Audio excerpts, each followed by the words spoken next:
One more time, brother. Thank you, Jesus. Praise you, Jesus.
Thank you, Lord.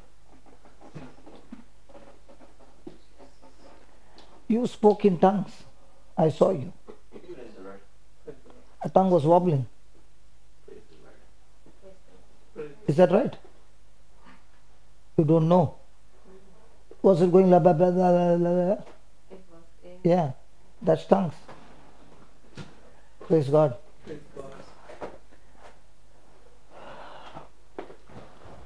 Thank you, Jesus.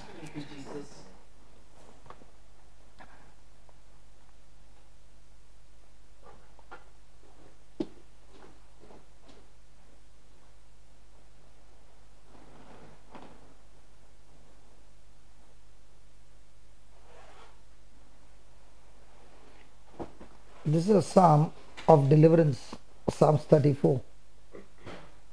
Okay? And David is writing this psalm with all his experience in his relationship with God Almighty. Now please understand, he was facing first the enemies, but now he is facing Saul, who wants to kill him at any cost.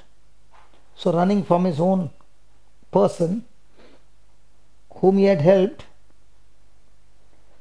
whom God had planted to be in Saul's life, so that David could go and fight the battles for Saul, which would also bring glory to the kingdom of God. Praise God. Praise God. And here is David writing this psalm in the midst of that. The first thing he says, I will bless the Lord at all times. His praise shall continually be in my mouth. I will bless the Lord at all times. Now, can we bless the Lord at all times?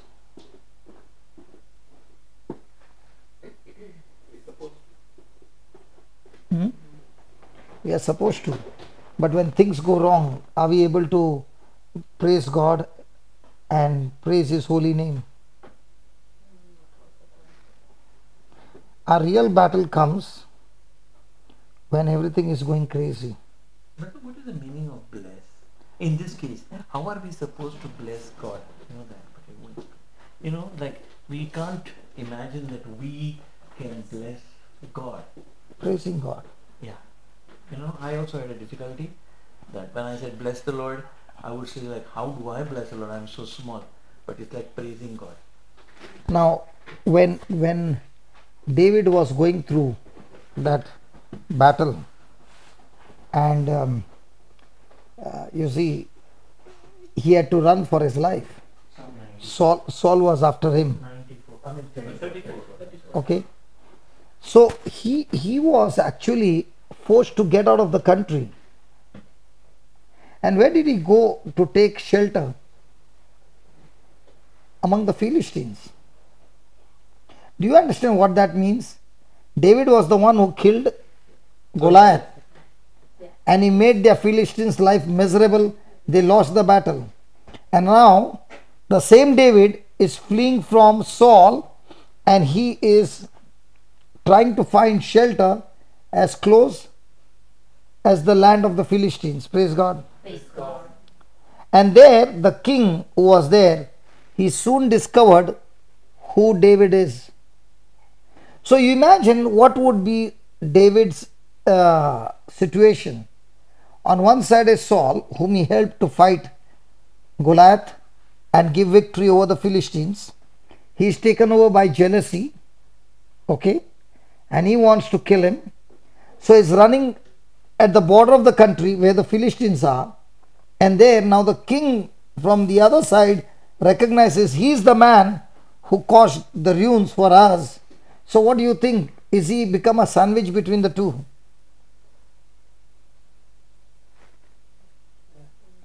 Can you understand the intensity of that torture that he must be going through his mind?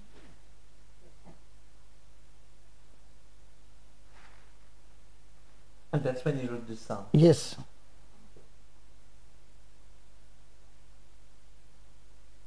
And what is he writing? I will bless the Lord at all times. His praise shall be continually in my mouth. At that time, when you have done something good to somebody for the whole country, and now you are being traced as a traitor unjustly.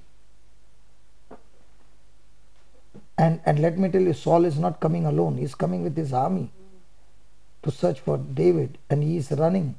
One man running for shelter. And during that time, he is talking to God and reminding himself of how God had been with him all through his life, and how God had helped him when he was looking after his father's sheep, and what a relationship he had with his father at that time, with God at that time, even though his own father rejected him. When Samuel was coming to anoint one of the sons as a king, he was not invited. So he was a rejected fellow, but God in his love never rejected David. He had filled him with love, and now even as he is running for shelter, in all that is recalling God's love, God's care, God's leadership, God's guidance, how God gave him the protection against the lion and the bear, how God strengthened him. And with all those memories, he is now preparing himself in a battle to trust God rather than trust his situations and circumstances or his talents or his gifts, because he knows he'll surely fail. And that's why he is keeping his mind stayed on God by praising God. And that's what he says, his praise shall be continually in my mouth. Do we have that kind of an attitude?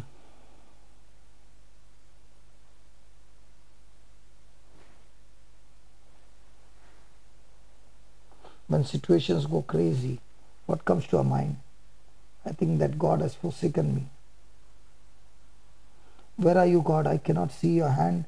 Nowhere I can see you working for me. It looks like everything is going against me.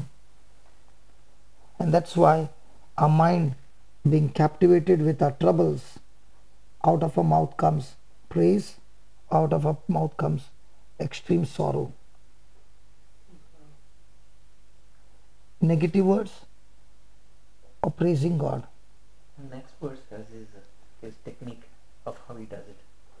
Yes. No, I'm talking about I magnify, like a magnifying glass. No, that is in 3.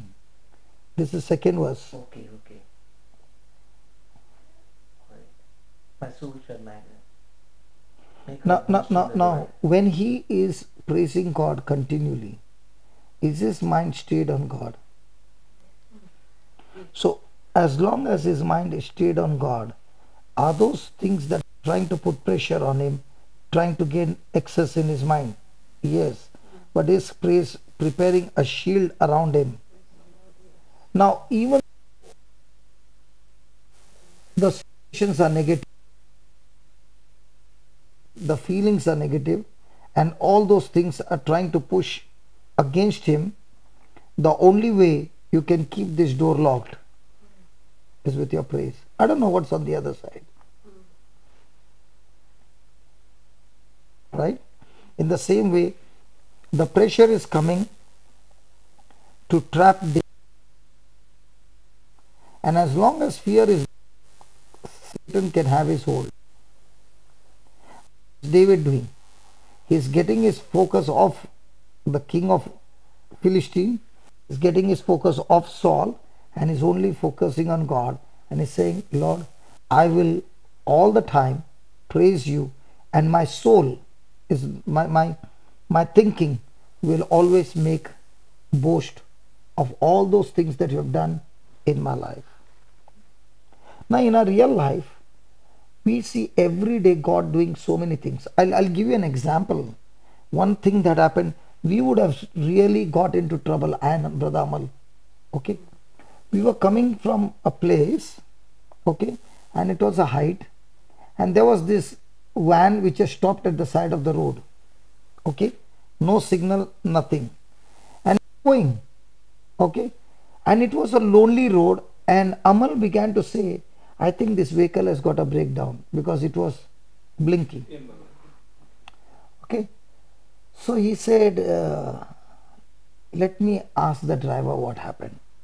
And we were at a speed, and when we came there, he put a brakes to ask the driver.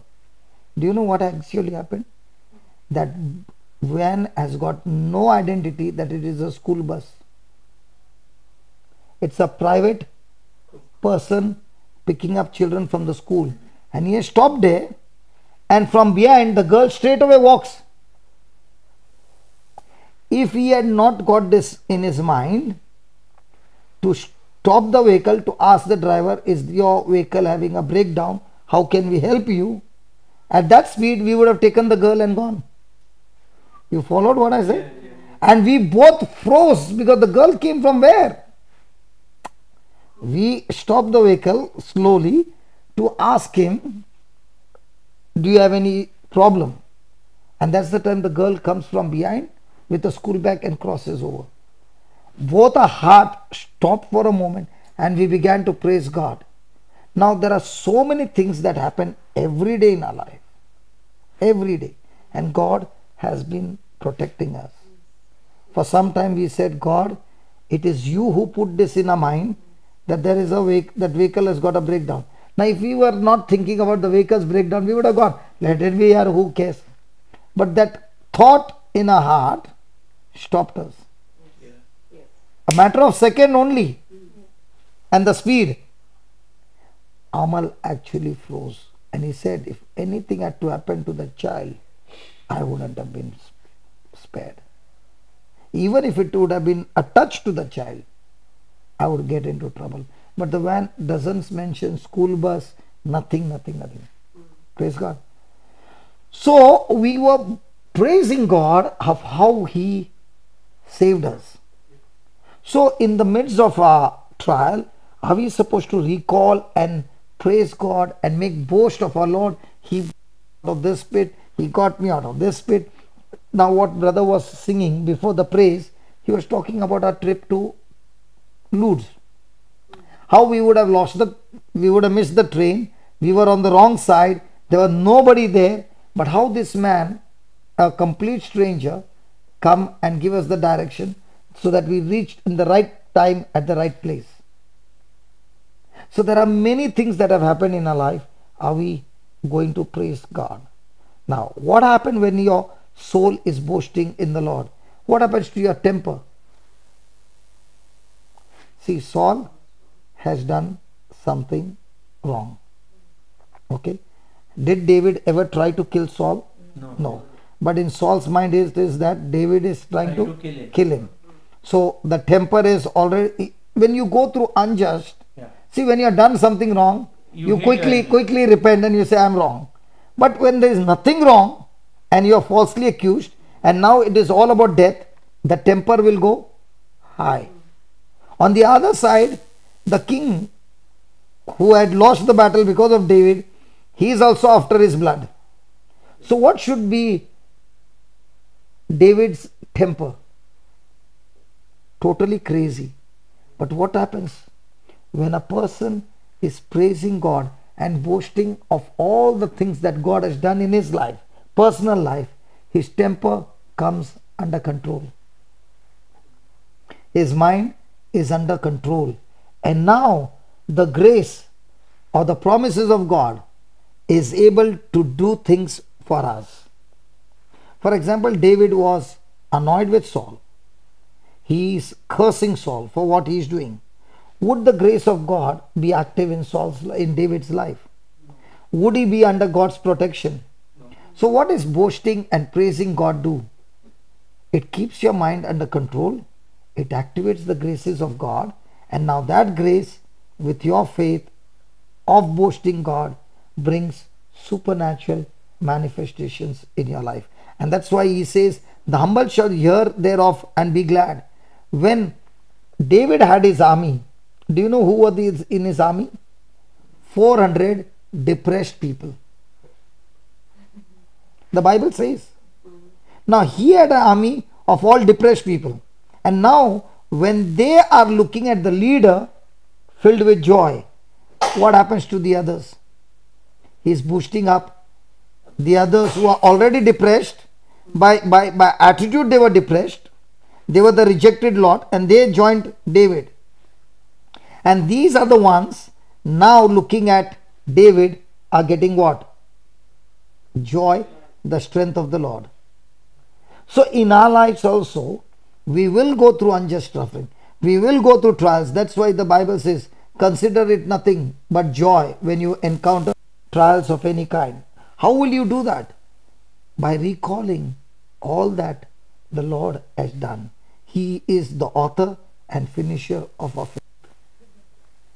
So, the enemy's job is to distract me and get me into bitterness. But what is David teaching us here? That in his personal life, it was so bad that as he began to praise God, the humble, those who are teachable, will look at that and start rejoicing and praising God. Hallelujah. Hallelujah. Thank you, Jesus. Thank you, Jesus. So is it a change of behavior?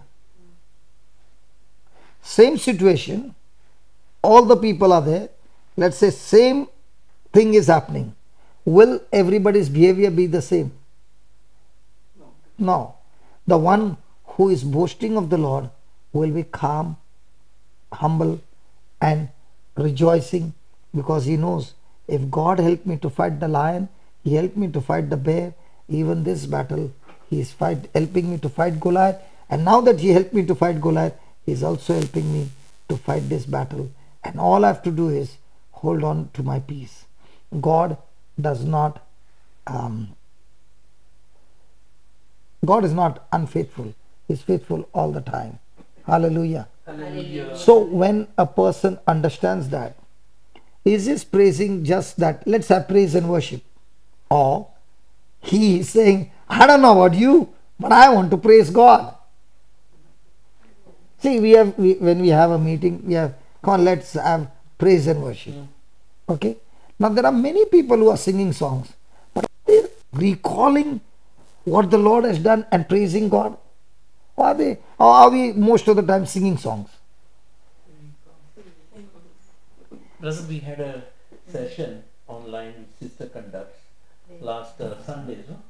And they were doing, so I was that time, she asked me to take, and I told her praise, and then I used 1 Corinthians 20 and all, and I said, whenever there's praise, no, if I ask somebody to drive the car, and I say, no, you drive my car, and you say, okay, you drive my car, drive my car, drive my car. No, praise is an action. It has to have reason. So if you really see that 1 Chronicles 20 and all that, it always says 1 Chronicles, not 2 Chronicles. 2 Chronicles 20:20. It says, praise the Lord For he is good. Now see, he's recollecting all the goodness. So just the word, no, I praise you, Lord, I praise you, Lord. It's empty in your heart, no? They're empty words. So praise has a reason. It has to be So loaded. I said, his daughter comes in and he says, he says to your daughter, I praise you, Everett, I praise you, Everett. He said, what's happened to your dad? He says, no, you are so good. You came first in the class. You're so obedient. With those words, no, that is praise. Not I praise you, I praise you, I praise you, like some word that's empty. So the word too many times, and I feel people go for praise and worship like some kind of a music with the word I praise you, I worship you. Can I tell you one more thing? Are you ready to listen? Tell me, brother. Let me teach you. When a person is praising God, Yes. does the person feel good? Yes. So now you came for the birthday, my birthday, let's say, all of you.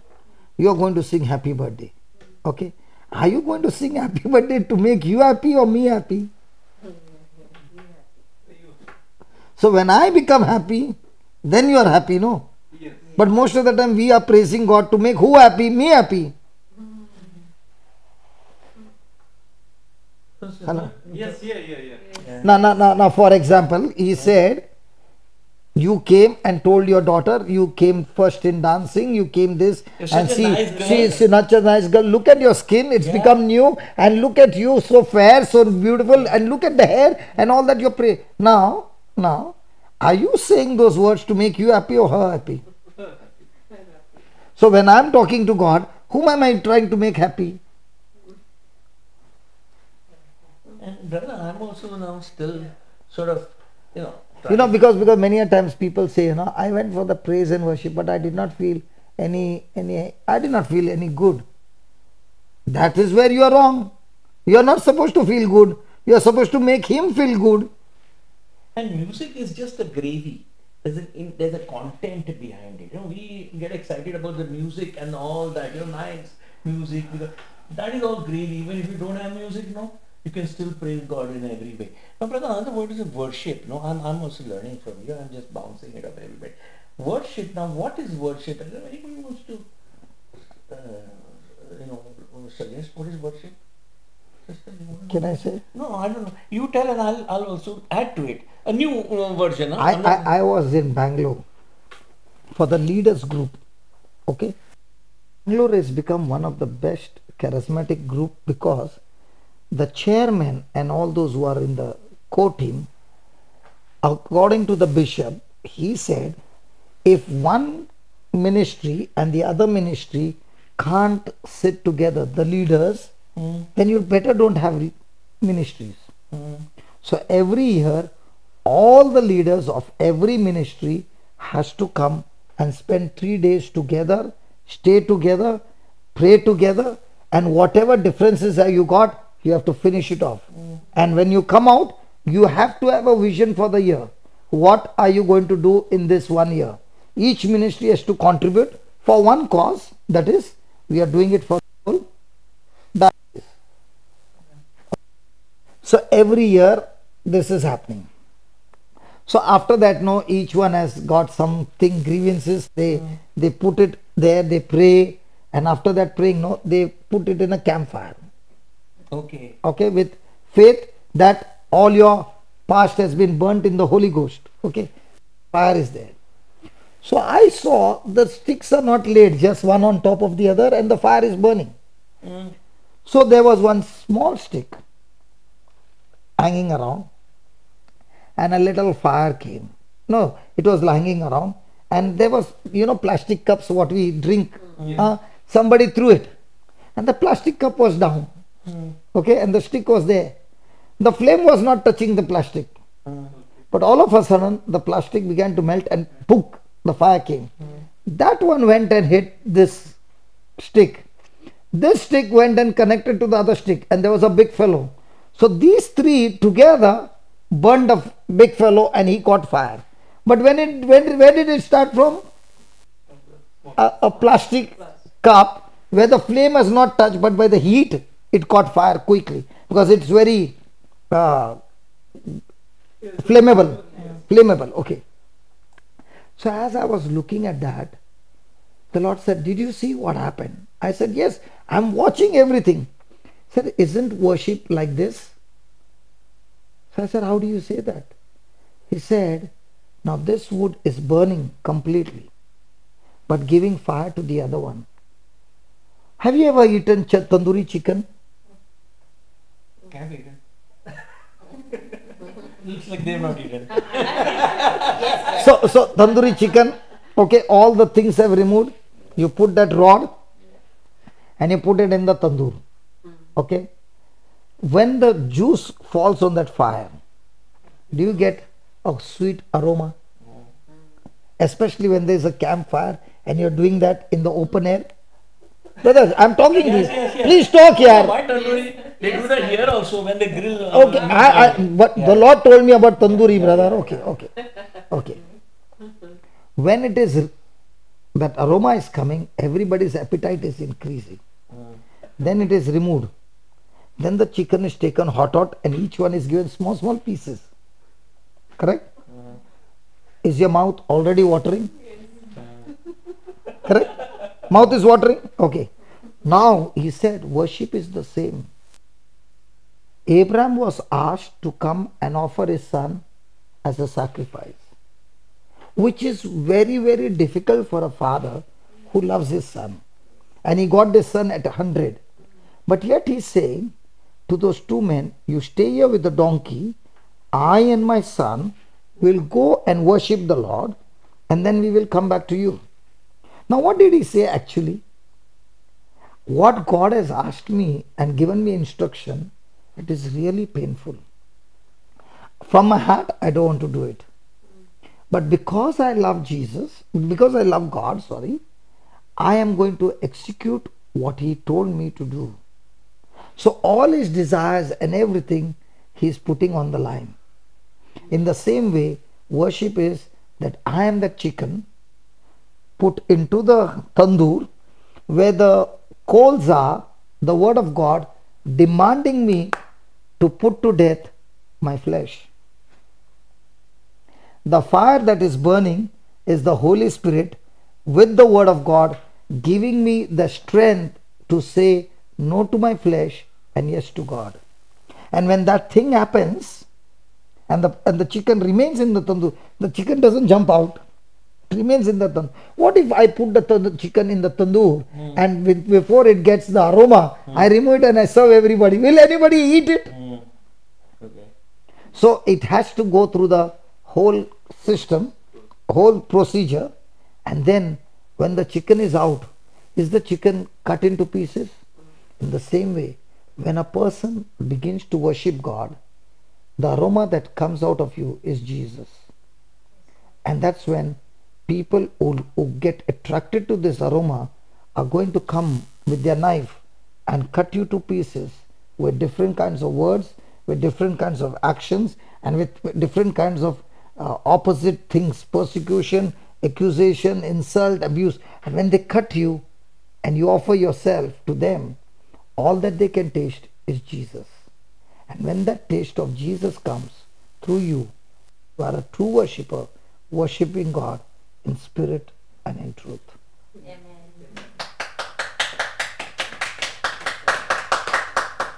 So worship is where I am saying, God, I have missed my mark, I have fallen down, but I'm willing to take that test again, and this time I'm committed to you to do what your word says. And this can only happen, Lord, with your grace. Because without your grace, I will not be able to put to death my flesh. And that's why you find those who are saints, they were tortured, they were hammered. The early Christians, all that they went through, and in all that, they became the tandoori chicken. If you see the apostles, they always wanted to sit on this side, that side, authority and all. But once they received the Holy Spirit, what happened? They got into the tandoor. And after that, were they ever interested of their own life? Did they have their own personal agenda? All they had was only one thing. Lord, I want to serve you. I want to work for you. Please, please, Lord, take me as I am and use me the way you want. And that's when I shared with them why I said in this campfire, the Lord gave me the meaning of worship. And He explained that campfire, the fire, the wood burning, even for tandoor, you put the wood down and you burn, the flame doesn't touch the chicken, but the heat touches. And that's what the Word of God, the heat, the warmth of His love begins to cook us and burns all the carnal things out of us. And when it burns in the fire, the aroma is Jesus. So, Abraham, and in this case, it's all about, would it be like submitting your everything? Yes, in one word. It's not about singing, brother. No, it's not. It's an action. Abraham did not sing.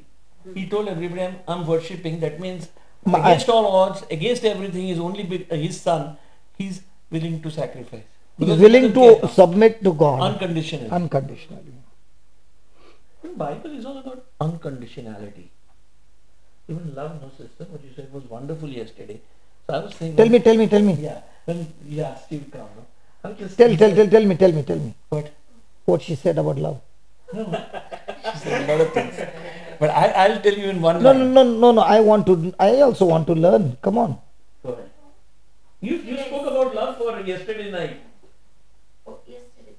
There. Yes, brother asked you to speak about love. Do you want to speak again? Yes, because it was so I good. also put it in one I line. don't know what I said yesterday. Anyway, for me it is one of the important thing in my life anyway. Without that, nothing. I was even saying to Glenn afterwards, my whole life is around love.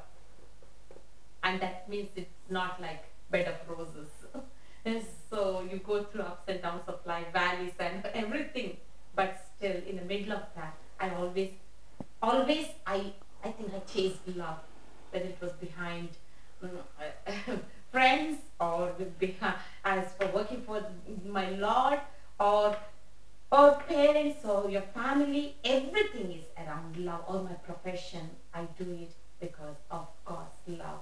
So that's another angle. But yesterday what I said was, I think, a totally different angle. But it's, I think, because I'm filled with Jesus' love. And what I receive, I cannot hold to myself. That's my personality. Because not that your personality, love which is godly cannot hold anything. Yes. That love will give.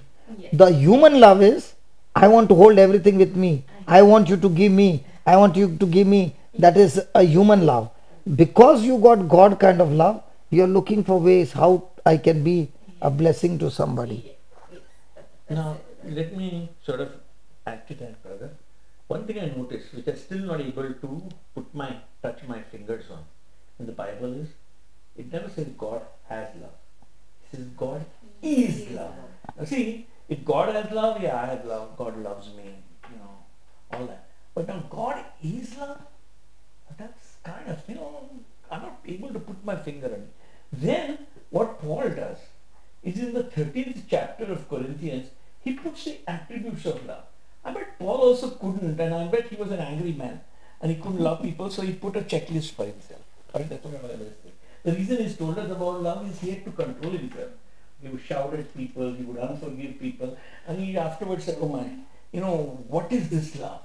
So unless Paul was himself searching for this love of God that Jesus did, God's kind of love, see now, at least in King James, it uses always, when there is good love, it knows the word called love, but it uses always the word, you can actually really be better off. All ourselves, we use a vocabulary change. Instead of every time we use the word of love for God, as my brother was using and all that, see, we love a lot of other things. We love ice cream, we love our children, we love a lot of things we love. Love our money, love our this, love the flowers. But that love is a different love, and that is the difference. I think this is my thing, I would be better off using the word something like agape only. Because the minute the word love you communicate, we've heard it so many times from our childhood. This love. And this is a totally different, I wouldn't use the word species. So to me, in a single sentence, from my reading of the Bible, from my interpretation of the Bible, love, and that's where the word came from, praise and worship and all that. It's always in Bible, everything, it's never emotion, it's always an action. Decision. Believe also. Believe, from a decision. Believe is an action of to the signal that you're getting. What is my action? Reaction, you may call it. You're screaming, oh, there's fire, but I've acted and I've got up from it. So love is an act of unconditional giving. Unconditional is important of the agape love. So there is no condition. It is also a commitment. Okay. And persevere. Yeah. So Jesus. Without commitment, it won't happen. Well, that's how you would be able to give. Yes. Without a commitment. Because if I'm getting emotionally swayed, if Jesus did not have the commitment in Garden of Gethsemane, he was questioning. Then his commitment to please his Father said, okay, I'm going to throw out Jesus himself. Jesus, Son of God, threw out everything in the wind and said, okay, and he uses a negative, not my will, but yours. So he doesn't say your will only, and your will and mine are. That means Jesus is saying, my will in Garden of Gethsemane is not your will, Daddy, but I'm dumping away, garbaging my will and taking your will. Say that again. Beautiful. Yeah. Say that again. See, when Say the that- Garden say- of say that Gethsemane, again. he says, Wow, that is powerful. he says, that sentence is not that, God, your will be done.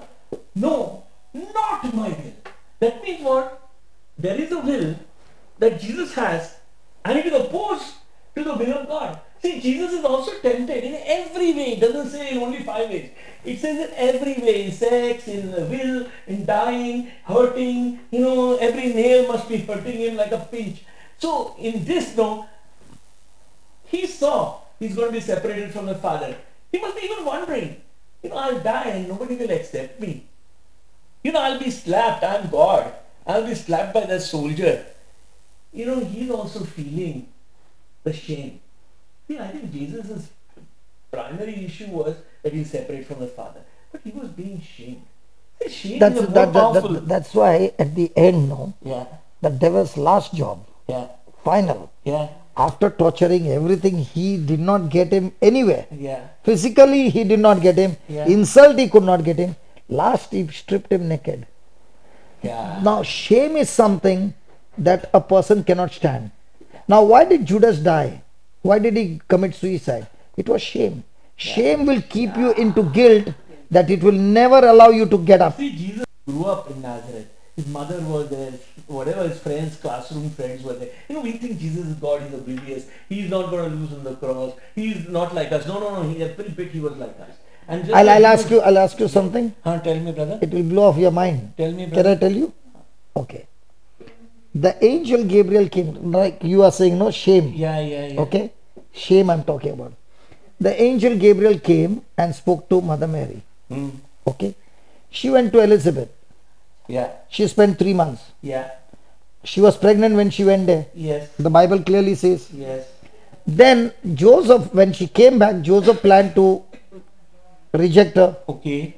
So it would have taken another 15 days. Yes. Okay. Let's say after 15 days, Joseph got married to her. Hmm. So at least 3 months, 15 days. Hmm. So the delivery should come after how many months? Another 6 months. No. But if he is married, Yeah. Oh, people will say that you got, that you had a child before. can you understand what I'm saying? At least Joseph's family will say it, if not the outside world. You see, you're getting married to that woman, or you're getting married today and 6 months she's having a child. So there were a lot of things Yeah. that were done but not recorded. But remember, the people in those days would speak at a high speed. Okay. Today people are busy with many things. Yes. In those days, if something happened, the whole village knows. Nazareth, no small place.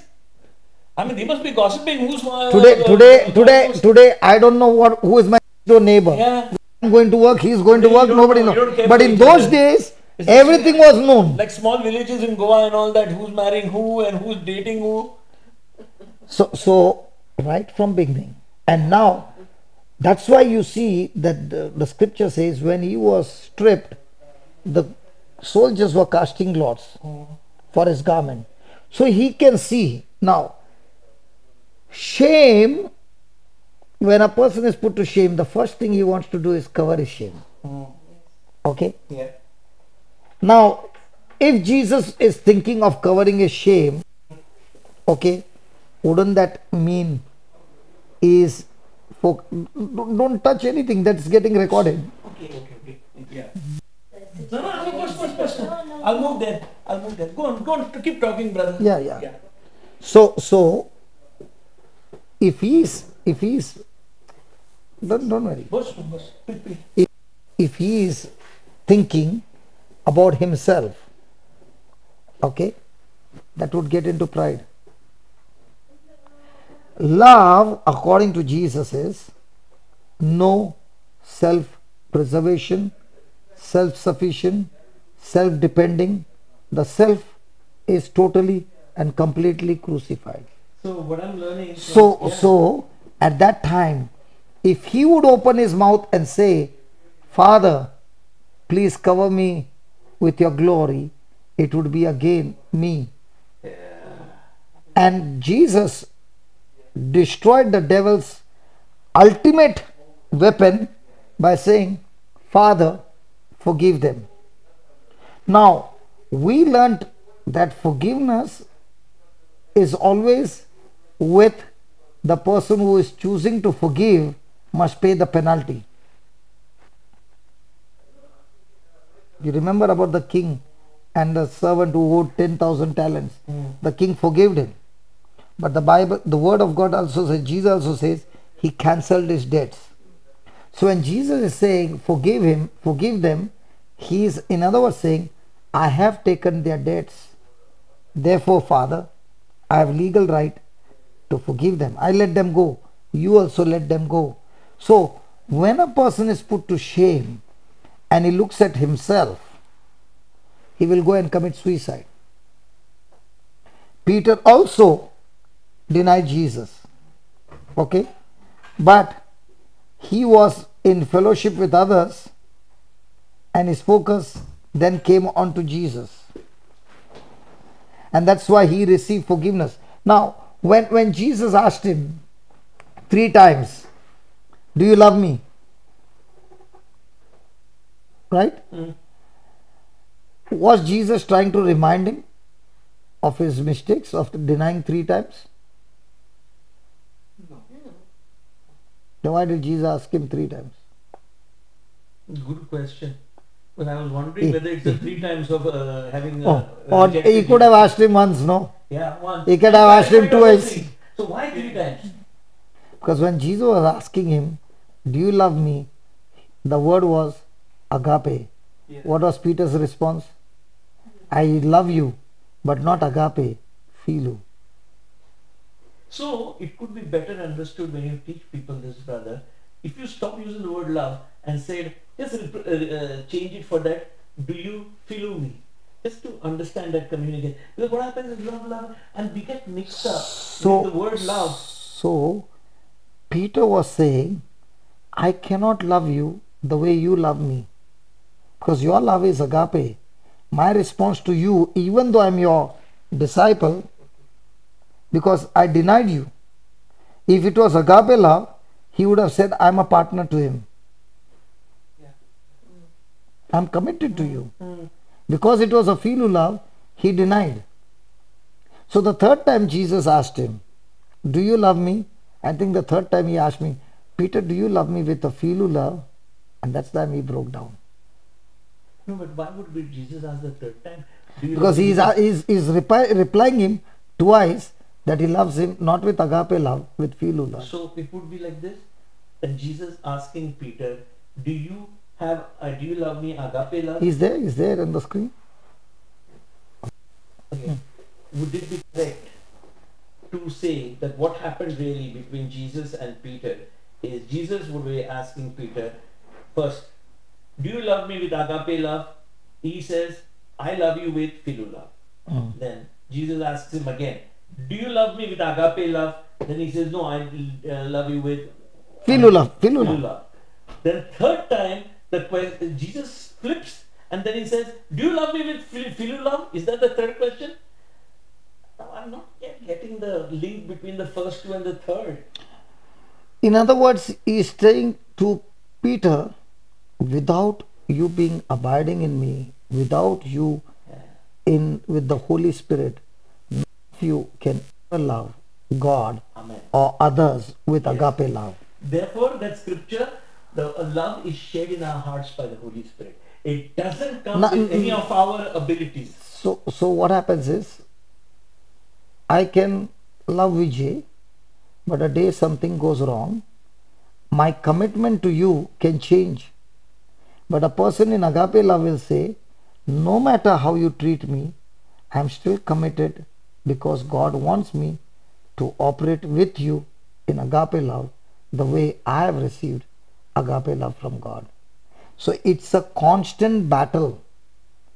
The devil wants us to flip from agape love to philo love. He has no problem, because in that there will be all kinds of curses being put on each other. But the moment it is on agape love, every curse gets destroyed.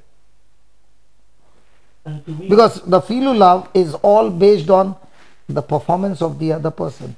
and brother, I feel that Paul has made it tangible for us by giving that checklist in 1 Corinthians 13.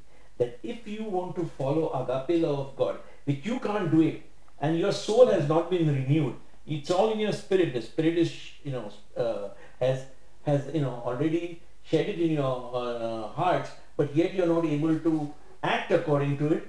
Then that's why Paul himself has this checklist which we do. These are the attributes. So of how action. does a person apply the checklist? Well, if I am, say, unkind to you, or if I am not long suffering, or if I don't this thing, then I say, well, I'm behaving towards you. Am I behaving rightly? Let me check on this list. Oh, this one is violation. So now I know that my correction. So how will a person do it?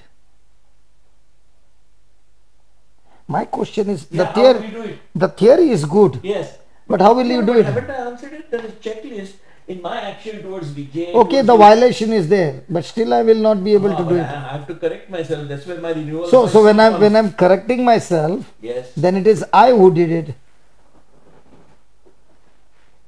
No, but our soul is not. No, brother. Even if your soul is renewed Yeah. and you are saying I will do it, you have done it. Okay, I'll give you an answer for that. Okay, we saw yesterday little girl's knee was replaced. in a problem. So was it a physical? Yes. Correct. Now when she had a physical thing, what did I say? Did I say what was there, or did I say the promise of God? Who got it done? I got it done. The spirit of faith got it done. In the same, in unkindness, need to operate in kindness. I have to first speak the word of God, that in the name of Jesus, again. Yeah. Listen.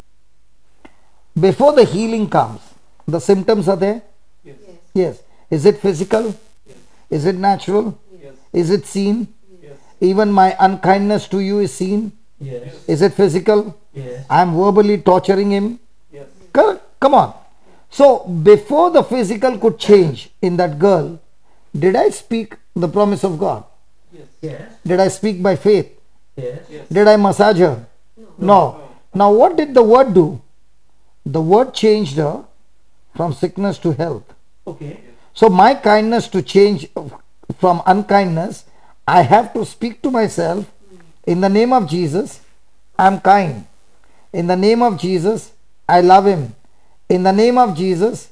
Now when you said that, are you going to do it, or the faith that you said will get you do it?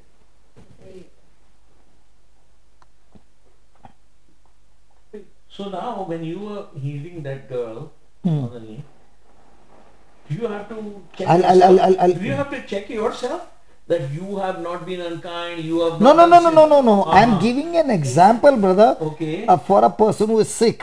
Yeah. Okay. Another person is going through a sickness where he is unkind. Okay. So that is also physical, that is unkind, physically treating badly. Yes. But he wants to come out of it. Yes. So If he is saying, okay, I'm going to be kind to him, then it is he who is doing it.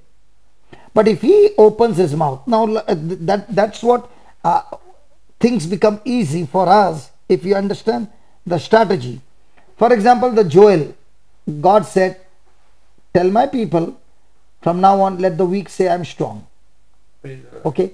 So when they said they are strong, okay, it is not that they are strong because of their strength, but what they spoke, they are strong. The spirit of faith will now get into action and make them strong. I'll give an example, real But example. here also, no, you just said that Joel verse.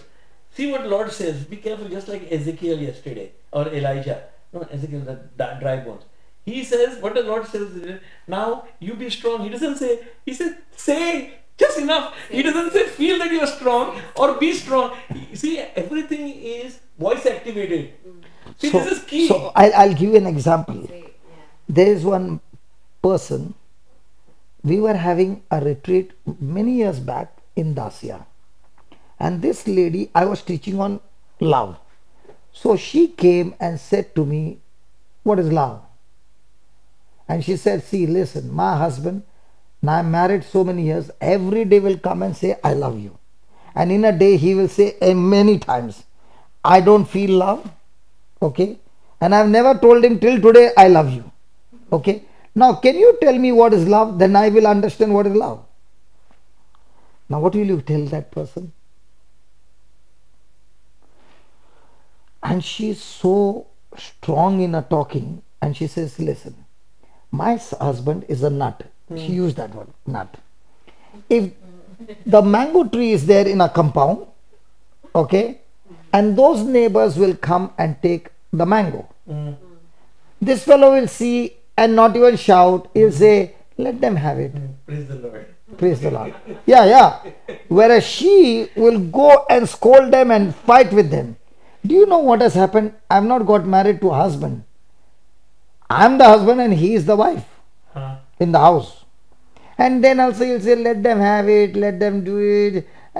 I don't know what kind of a nut I got married to. Okay. Now, can you tell me what is love? So I did not know what to say. Believe me, I did not know what to say. So I said, Lord, help me, what is love? So the Lord asked me to ask her, supposing you were sick in your leg, some pain in your leg, what would you say? She said, by the wounds of Jesus, I am healed. So in other words, you would say, I am healed. She said, yes. But isn't that a lie? Okay. She said, no, it's not a lie. It's the promise of God. Yeah. But the promise of God doesn't show me the evidence. You are still having pain. Yes. So she said, I spoke it by faith. I said, thank God. If you spoke it by faith, even if you don't feel love, you open your mouth and say, Jesus, I love you. Jesus, I thank you. And if you can say that the whole day, the whole night, something beautiful will happen. So I said, okay, do one thing. Say, Jesus, I love you with all my heart, with all my soul, with all my strength. And I love my husband the same way. She said, hold on. I cannot say that. I said, why? Because the scripture says, if you can't love the husband whom you can see, how can you say that you love me whom you cannot see? I said, God, she's using scriptures to... So I said, even though you don't love your husband, no, you tonight make this prayer and say it by faith. Okay? And she said, okay. And she's very tough. Okay? So the next day morning, 6:30, we are there in the lawns, garden of Dacia, and having breakfast, 7 o'clock. And I see her coming from the building like this, and she has seen me from the distance, and she's charging towards me. And I know now she's going to ask me in front of everybody. Okay? So I am dodging like this, and she is also dodging like this. And she caught me. And she said to me, I had motions the whole night. I said, but I ate the same food. I did not have motions. She said, I know. I went and asked many people. and none of them got motions. I had the motion the whole night. Okay. I did not sleep the whole night. I spoke that word that you told me to say the whole night. Yeah. Now I'm wondering what is coming after that. Yeah, that your word called it into the emotions. And then she says, do you know I did not sleep the whole night, but I experienced the love of God flowing over me the whole night. I was dancing with Jesus. Now I turned around and said, can you tell me what is love? Because you experience love. She said, I can't say it with words, but love is love. Ah, that's a good definition. That we can't capture it, we can't put our fingers on it. Okay. And then she said, for the first time, I'm feeling I'm a different person. Okay. Second day retreat. Now every time I'm teaching, I'm looking at her eyes, because she will straight away hold on like this. Okay, like a person with a gun.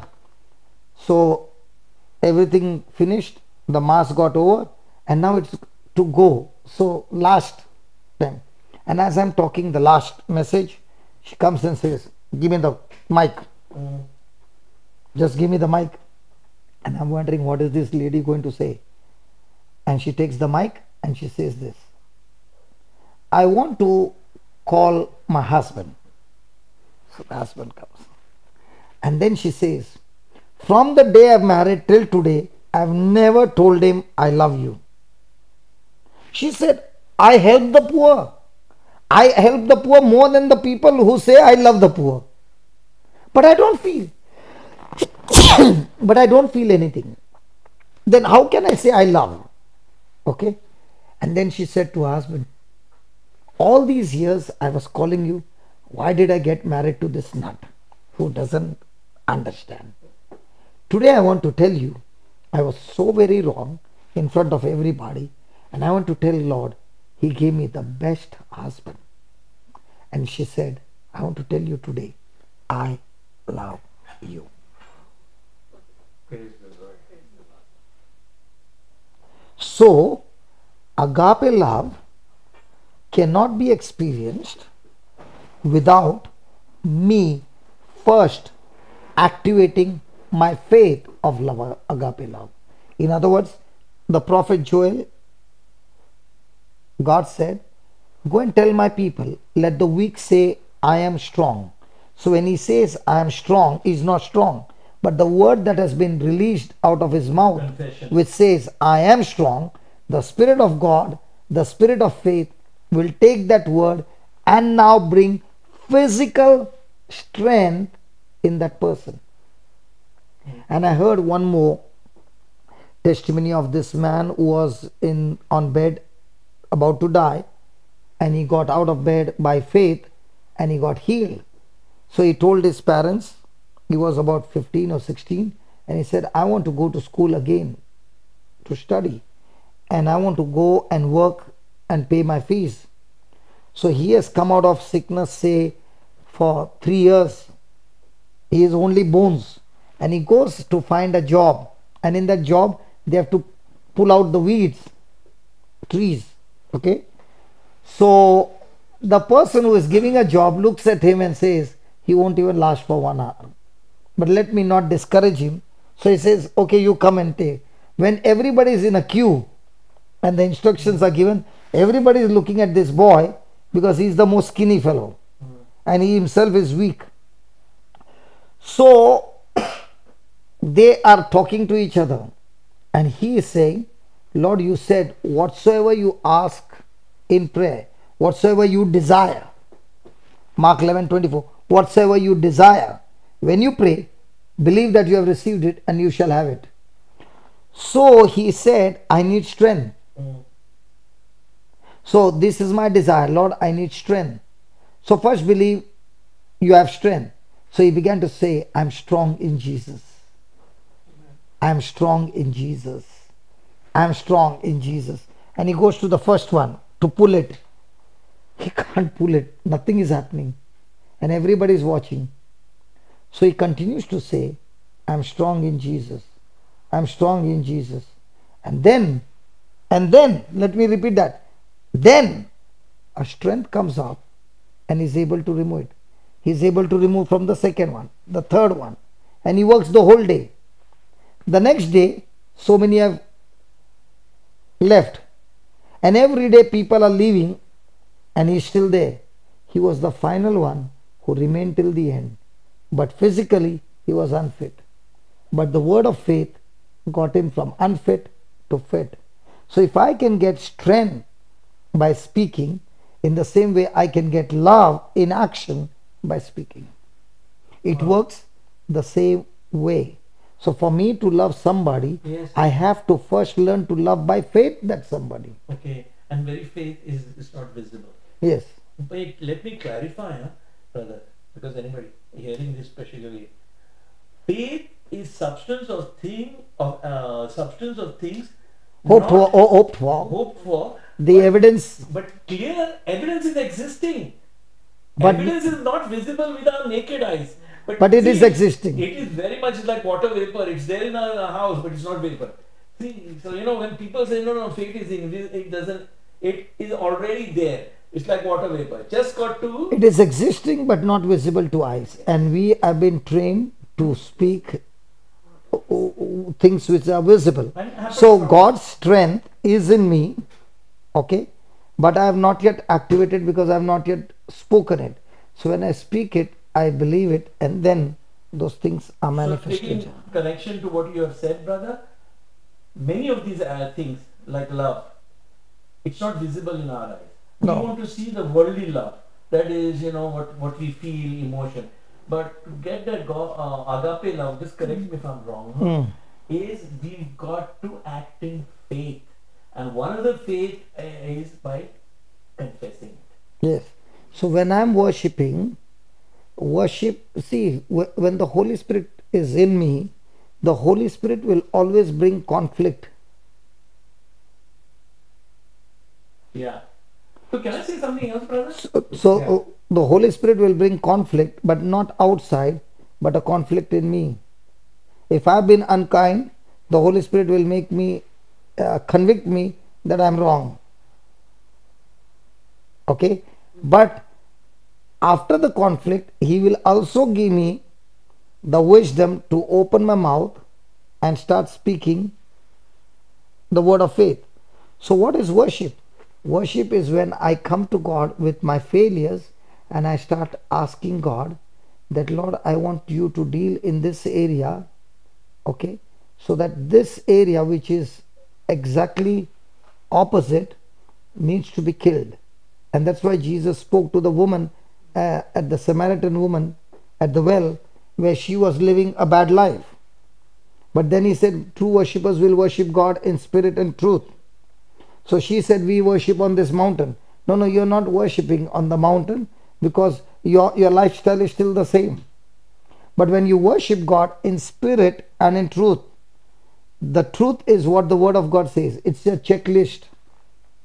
So with the checklist comes conflict.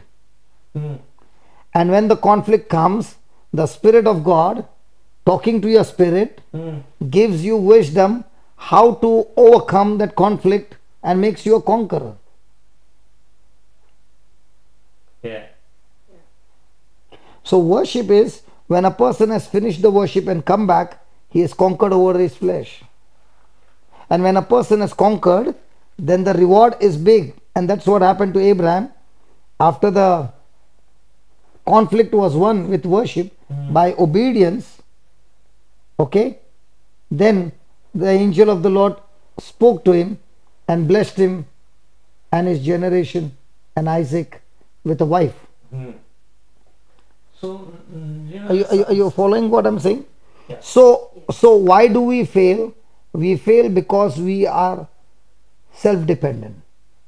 Self-dependent, or because we want to be able to feel it in a tangible way. Not only that, because most of the things that we want to do is based on our own ability. Correct. But if you see, yesterday when the girl said that a knee has got this thing, I got excited. Why? Because 3 o'clock in the morning, I had already made a prayer and said, God, I want to see how the angels can fix up. Okay, let me summarize what you have said.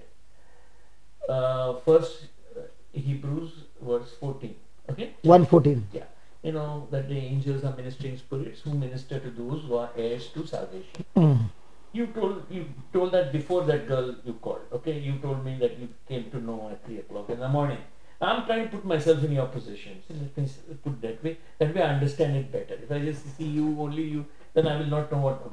Then, if I were to just go and I say you come, all right, and I make everybody's and I think about Hebrews 1:14, and then I'm thinking angels. Now you know what I'm just saying. A voice would come to me. I'm not saying necessarily. If I watch it down, it'll ask me just by how many times? Is it just by saying what is your evidence for just by saying Hebrews 1:14 and that will work? And I will lose confidence. Alright? Now I'm saying to overcome that this, let's call it unbelief. How do you do it, or you don't encounter this blockade?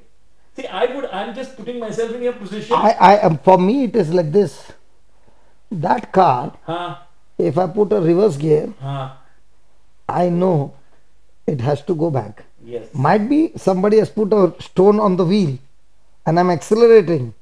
Okay? Yeah. It might stop, it might not allow it to go. But I'm 100% sure it won't go in front. Okay, you saw that view yesterday. Yeah. And you said that. Brother, for me now, no. I don't know since when. For me now, the word of God has become like a gearbox. Final deciding. No, a gearbox. I see. That's why I always use this example, a gearbox. I opened my mouth, I spoke the promise, it is not manifested. That doesn't mean it is not working. It means the work is in progress, but I know if I put a reverse gear, the car has to go reverse. If I put the first gear, the car has to go in front. So similarly, love. That's what I'm trying to say. Yeah, I'm trying to that's why I'm trying to say, if you understand, I don't think so those who are driving car has ever prayed after putting reverse, God, let this time the car go in front. Yeah. Do anybody pray? Because you're confident. And confident about what? The gear. But what about a person who has got a license but doesn't understand the gears? Okay?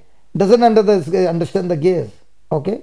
And if that person puts a gear, now there are 5 gears, okay, front, he doesn't understand and it goes into the 5th gear and he starts pressing, the engine stops. No, but let's ask these 3, these people who are nurses, all 3. You're the nurse too, sister? No, you've dealt with medical science or doctors, at least doctors, you're nurses, but doctors.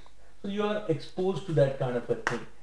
So, at least to me, with my huge... He also comes from medical. No, yeah, but not from that, from another angle, but from a scientific, medical. So, I'm asking you because you're practicing, I'm not practicing. So now Brother Johnson does it. How do you sort of...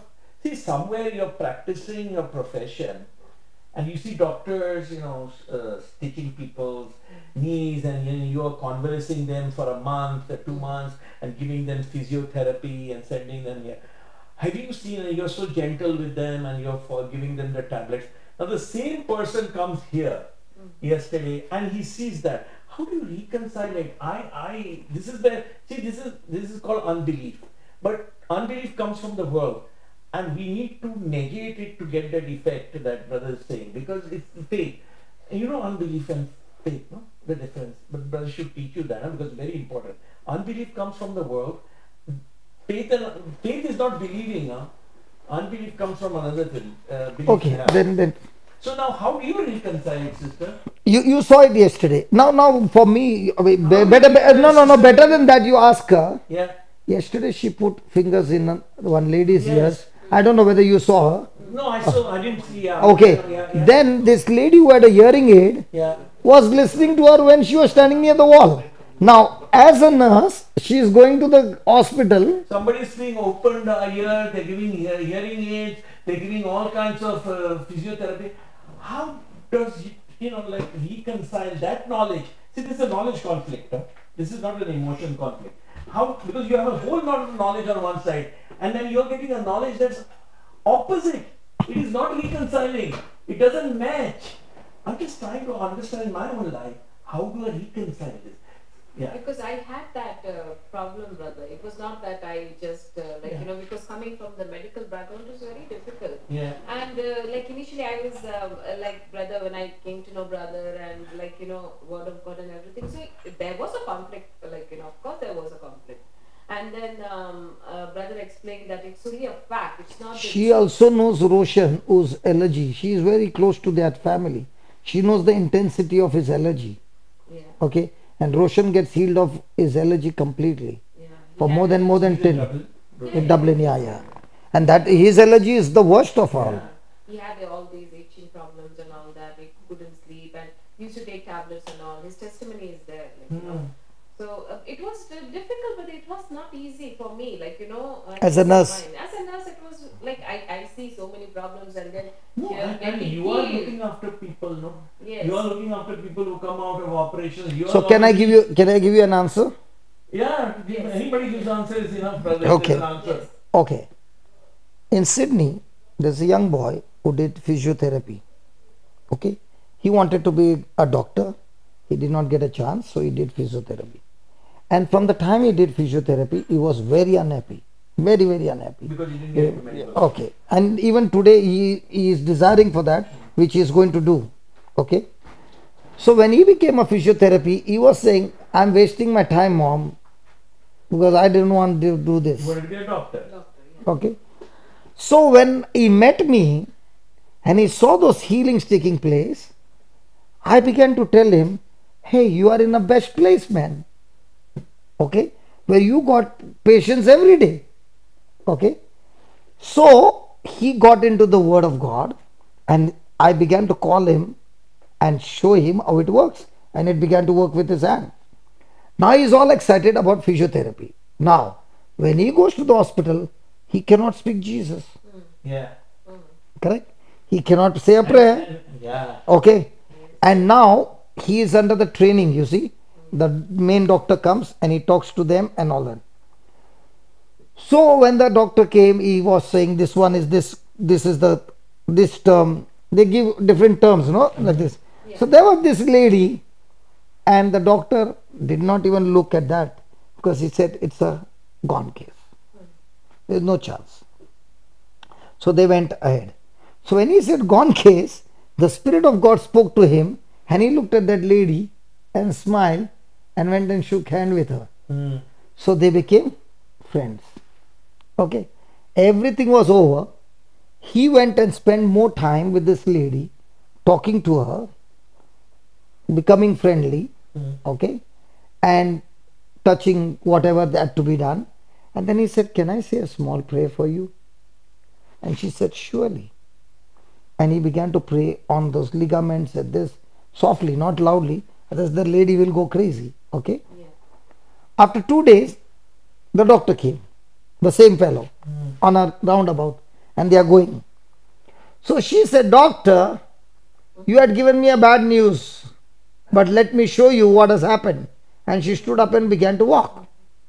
The doctor looked at her and she said this, it's nothing to do with you. It's done by Jesus.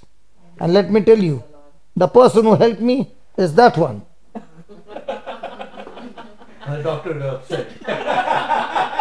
Now, brother, Losing my job now. now, brother, what happened is, he began to do that for different patients and the patients are getting healed. Now, among their colleagues, there's a question mark. What is this fellow doing? We are doing everything in the book. He is also doing that, but he now knows exactly where is the problem. So this time when I went, among his classmates, some of them came. And one is a doctor herself. I see. In physiotherapy only. Okay. So I called her and she fixed up so many bones, so many legs, that I began to ask her what happened. And she herself was sick with some bone problem. Okay. She also got fixed. Okay. So now what happens? The truth is given. The truth is experienced. Now, when they are in the hospital, they have to abide by their rules. Yeah. But at the same time, they have the opportunity to touch the patient. When they are touching the patient, they are saying, Lord, I do not know how to do it. Please give me the wisdom, but I love to do this for this person. And it works. You did share it, brother. Once I saw in one of your videos, you did share this. And from then on, I was doing that, because you can't, Talk. confess or... You will lose your license. Yes, Because the according best to the way is law, just to touch. yes, and there is no harm in a nurse going and touching the patient, because you have to touch. And what I said to him, instead of you speaking the gospel, you speak to that person so much of love that you become very friendly to that person. And then you say to that person, I am a Christian. Okay? So, can I just touch you? Don't say the prayer loudly. Just, and then when the healing comes, they say, can you touch me today again? I felt I got a good sleep. Now what is happening? Because you are a Christian, you are coming and touching me, I am getting good sleep. Hey, I was having the pain last night, yesterday too much, but today the whole day I am without pain. Now what did you do? You only spoke faith. Praise God. Praise God. Time's up. Yeah, good shot. Okay. Loving Father, we thank you, we praise you for this wonderful time. And Lord, it was so beautiful that we had fellowship, we had discussion and all this. And I pray, Lord, these kinds of things, these kinds of teachings and discussion be more and more, so that there is so much more that is made to understand. We thank you, we praise you. And all those who are watching right now, Lord, as I stretch my hand, I speak, O Lord, the healing power flowing into their body. Angels, go forth and bring forth their inheritance. Healing in their body, deliverance in their life, financial breakthroughs, restoration of relationships and marriages. Go and bring forth salvation in the lives of their children. Lord, I thank you that every work of Satan has been destroyed, and your anointing has transformed not only one in the family, but the whole family, the whole household. And this anointing of love is flowing and flowing and flowing and touching every family. Thank you and praise you, Lord. With this anointing, you are raising up mighty leaders who will shape the nations by the preaching of the gospel. Thank you, we praise you. In Jesus' name. Amen. Thank you very much.